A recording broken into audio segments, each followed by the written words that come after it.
Career fair. Job fair. Job fun. I don't think you need to introduce yourself, do you? Huh? I don't know. Yeah. All right. Just have a few questions for you about the world of TV production. All right. If you could just please explain your career, details involving that, and how it was you went about choosing it.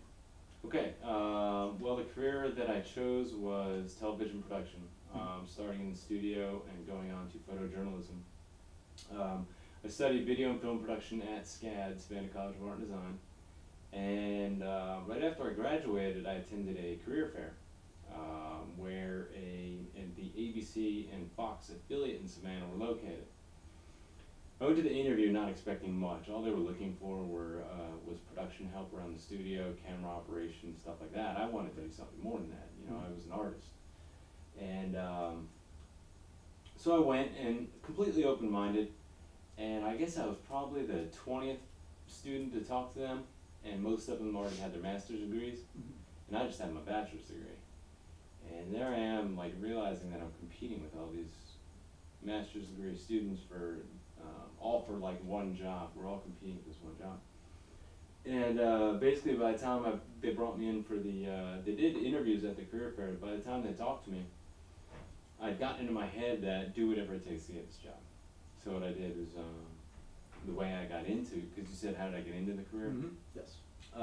The way I got into it is just by telling the news director that was in charge. I said, I'll clean your toilets, I'll scrub your desk, I'll run, get you coffee whenever you need it, etc., just to get the job. And if you like what I'm doing, then you can try to, bring me up to the fields that you're trying to fill right now. And he said, we already have a janitor that's on staff, and our funds are dedicated to that one person. I said, you don't have to pay me. I'd just be happy to get in the door, and that's how he brought me on initially. Nice. You mentioned that some other students had gone before you and they had master's degrees.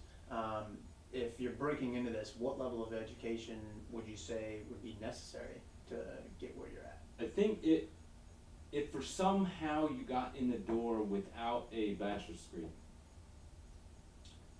if there was someone you knew, some way that you got in at some other point, then I think you can apply and receive jobs based on your experience. But you've got to get that first job. You're not going to get that first job most of the time without a bachelor's or a master's degree, though. Okay. So there are some lucky folks that got the first job and built up their experience and then went on. But generally a bachelor's and a master's is obviously never frowned upon. All right, so just real quick, would you say that it's not what you know, it's who you know? Would that really apply to this field? And then to what extent? I mean, is it, and depending on where you go? Right. It helps. I think a good example of that is when I was looking to forward my career. I was in Savannah working at ABC and Fox. And there were 2 stations in Austin, Texas. Austin was like the hot spot to be in back in the 90s. So I was like, hey, I want to move to Austin. And there were 2 stations that I applied to. I applied to ABC and I applied to CBS. I had a pretty good demo reel. ABC didn't even call me back. CBS called me back 2 days later. Once I got the job from CBS in Austin, Texas, he said it was based on my demo reel. Obviously, I didn't know anybody. So I got a high-level job without knowing anybody. So it's just based on my school and my demo reel. Okay. Now, once I got there, I met a couple of the guys at the ABC station, and they offered me a job. So you can say, just in one market in Austin, Texas, one place is who you know, one place it was not, but it's what I know. Nice, so it's 50-50 kind of. I think that was just an amazing example of that. Nice. Just in your day-to-day, coming into work, so on and so forth, what type of stressors do you deal with?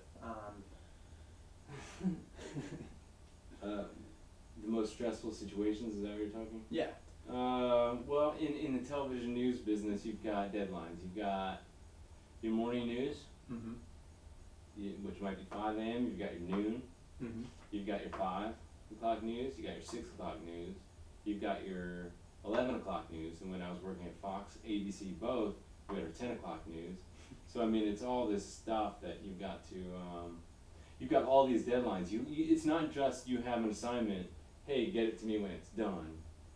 It's, you have 6 assignments, 3 of them are due at noon, 2 are due at 5, 1 at 6, and 1 by the 11 o'clock news. If you miss one of those, I mean, there's someone that can do it and get it in on time. So a lot. I mean, it's extremely stressful. Okay. And then just what role does communication play in everything, from, you know, small term all the way up to head honcho? All right. First of all, the news business is based on communication. It is communicating with the public. Okay. It's transmitting a story to the public. Now that does come down into the workforce as well, though. When something happens, a building explodes, someone gets shot, it comes to the assignment news desk. And the assignment news desk has to communicate to the producers and the news director, hey, this happened, is this something we want to cover? Okay. The news director says yes, producers have to then go figure it out, how they're going to do it, and the assignment editor is going to have to schedule reporters and cinematographers and everybody to go shoot it, thus bring it back, communicating to the editor, who's going to have to edit it together, who's going to communicate to the tape operator. Meanwhile, the reporter's writing the story for the producer, and the producer's giving it to the anchor. Imagine if one part of that communication went wrong. Smell part. You'd have nothing. So, I mean, it's probably the most exemplary field that you can find in how communication really just does make or break the profession. Wonderful. Well, all right. I appreciate your time. Yeah, no problem. It was definitely good meeting you, and have a great day. All right.